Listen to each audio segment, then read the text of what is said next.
Pfuma. Uyakura.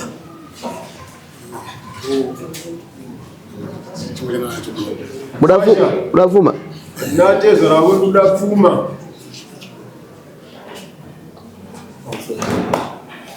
Achazuti ndautaka kubva Pfuma tsandapedza kutanga. Mudari wekutanga. Yombana. Chasangaisa nyaya. Yokutanga yapera. Ngataura chipiri. Yapera kama magozi chidofamba. Aiwa inzwakaizvi. Nganditi ndakupisa futa apa. Zvinzilapa. Mukadzi uchikumuda here ndo pane nyaya yangu. Tingasanganisa nyaya panapa. Wozo ukaona munhu achita arrogance muna atezvara. There is another part. Part imwe iri kuseri kutaura kuti mukadzi andichada can do anything. Chokutanga mukadzi uri kumuda here. Chambo. Aiwa, ndipindura pachaunoona.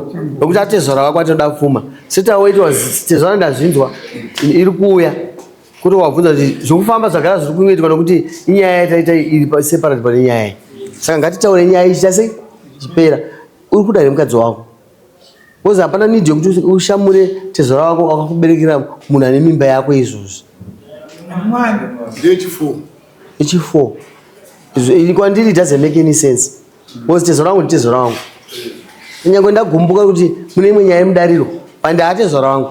Saka ndofanirwa kuabata nemaoko chaicho nokuti wakaniberekera chido chemwoyo wangu. Saka kuzori kwauri pateni wemashoko angu apere nokuti ndiri mambo kandoramba chitaura.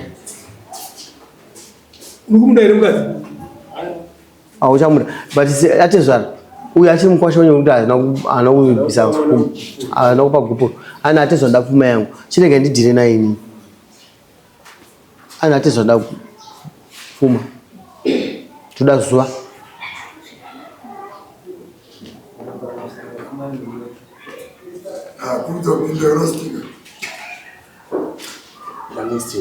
Next year. Mupe 2 months.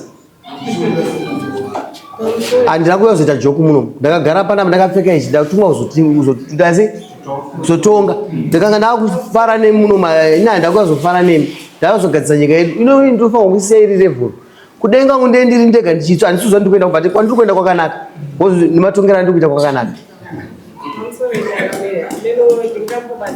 Batsirai mame. Ndinofunga petanga ndizopendanga ndinozwe nyaya iyi kuti ini ndipenda uyaka. Tuta nyaya yePfuma mai.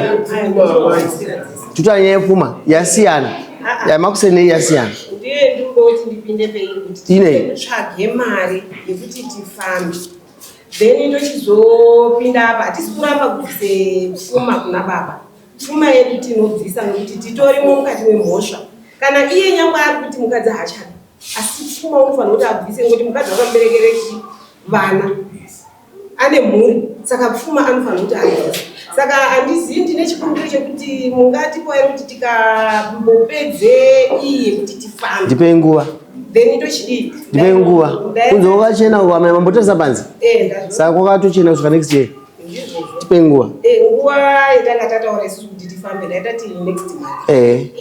Kuti tifambe. Uko Pfuma toitagarira panapa izvozvi. Pfuma ndoitaita kuti petinouya tichitaura zvekufamba pamwe ndo petaizokwanisa kuti tichitaurira madays tambofamba.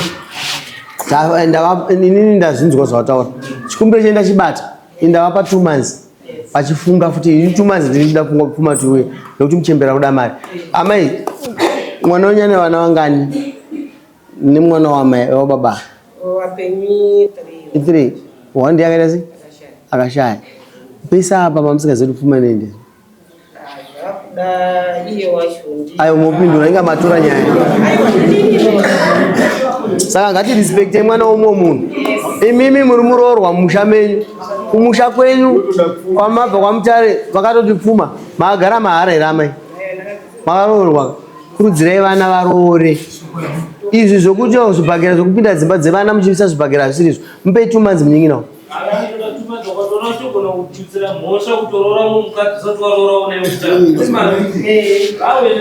Baba taurai zvamuri kuda. Ndipei list yenyu. Ndipei list. Iye zvinezvi mwana wangu akasunga musi wemani vanenge. Ndini ndakabhadhara bill 70 US.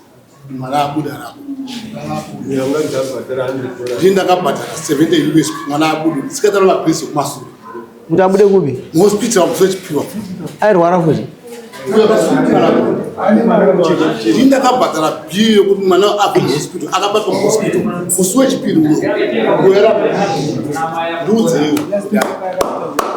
Amai mimi are not doing any good. Muupenyu hwemwana wenyu. Nokumunzwisisai semubereki anoenda kusadi kwemwana wake. Apa mupachitarisa kuti mwana wako kutambudza ndoani. Hapana munhu anoitwa zvamuri kuita zvakaipa vabereki. Hazvina kunaka, tofanira kutsurana sevanhu vakuru mumatare munhu. Chakanetsa ndechekuti kusvika tizosvika pakunetsana ipo paya.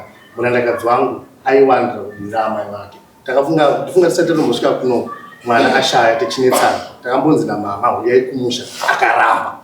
Ndosaka takazosvika solution yangu pakamboenda pavo. Chakamudzosa murandakadzi wangu nekuti angazvitakura. Kuzanga amboenda. Saka inini ndino munhu nyama. Saka ndonyaya kunetsa.